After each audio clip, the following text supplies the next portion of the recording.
WCTV Pinpoint Weather with meteorologist Rob Nucatola. Well, good morning, everybody. We are checking in on Hurricane Michael. The 5 o'clock information continuing that mildly encouraging theme that we started to see late last night as the system itself looks like it continues to move a little bit more northwest than north or northeast. Now, there's still plenty of time, and it can certainly change which direction it's going.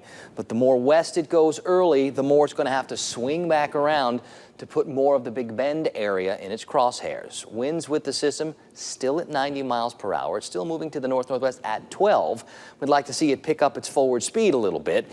The forecast from the National Hurricane Center still wants to get it to Category 3 strength, likely by early tomorrow morning, and keep it there by the time we're talking about landfall sometime tomorrow around lunchtime. Please keep in mind, it's the entire white shaded area are the potential spots where the center of the storm could pass. So that does mean it's everywhere across the Big Bend and into the Panhandle. It's a much smaller area now than it was yesterday, but certainly a very large one. We'll continue to shrink that as we get closer and closer and start to rule out more and more possibilities.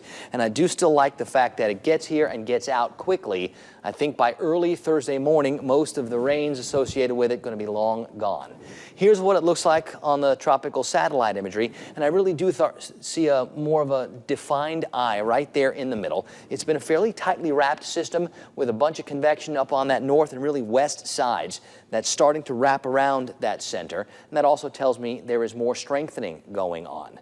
We have hurricane warnings in effect from areas of Jefferson County into Brooks and Lowndes County and all the way over, and that means we expect hurricane-like conditions in these areas.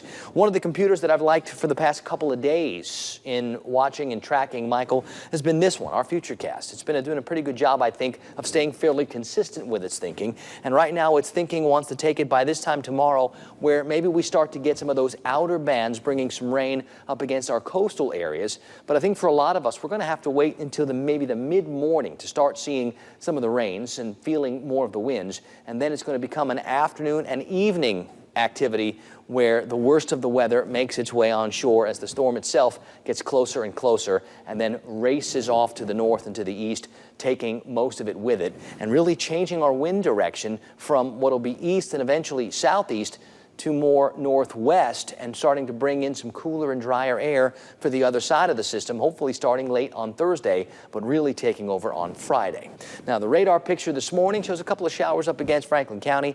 That's not associated with the hurricane, at least not directly. We do have some flash flood potential because I still do think at this point several inches of rain are what parts of the Big Bend and especially the Panhandle are looking at as the storm itself gets closer and closer. And we're going to find a bunch of those spiral bands in addition to, of course, the core of the storm that should be close enough to more of our area. For today, I think things start a little bit on the warm and muggy. It's 76 degrees for Tallahassee, 73 for Thomasville and Valdosta, but there's a good breeze helping to stir things up, and that should limit any fog possibilities. Picked up a nickel's worth of rain yesterday and stayed in the 80s for the first time in more than a month. I think we stay in the 80s for the next several days, mostly to do with the cloud cover and, of course, the hurricane. But then we bring in some cooler air, and that's going to change everything to a more traditional October feel around here. Most numbers this morning, mid-70s and above. Apalachicola, we're at 81 degrees. I don't expect fog to be a real issue for us, not today.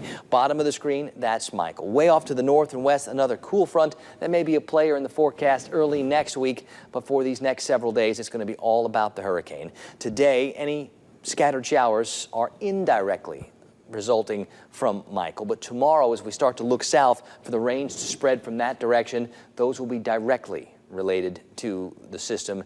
And that tropical system is going to bring a bunch of rain and wind to the area. I'm also mildly concerned about some of the storm surge, especially, I think, west of Apalachicola. But that could change, and areas as far east as even south of Taylor County can probably expect some significant storm surge tomorrow. Just the way this storm is coming parallel to the coast or perpendicular to the coast, that is going to cause some more issues. Winds on the Gulf today, east 15 to 25, and the winds are going to get higher Want to make sure those boats are tied down as best as they can. That's where they're going to need to be for the next couple of days. The high tides will be middle of the overnight period, middle of the afternoon, both today, tomorrow, and even on Thursday. So that is when we're going to be most expecting storm surge issues tomorrow morning at this time, tomorrow afternoon between 3 and 6 p.m. All right, our forecast for the next couple of days, it's all about Michael. Now, one of the things to remember, it's not necessarily right where that center of the storm goes and makes landfall. It'll be several hours before landfall. It'll be 50 to 90 to 100 miles east of the center that we experience some of the strongest weather. And I think that is going to be in the afternoon and evening on Wednesday, lingering into the overnight period Thursday, especially for South Georgia, where it'll get there a little bit later.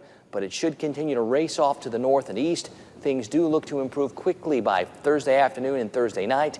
And I really like the forecast heading into the upcoming weekend. Just got to make it through Wednesday first.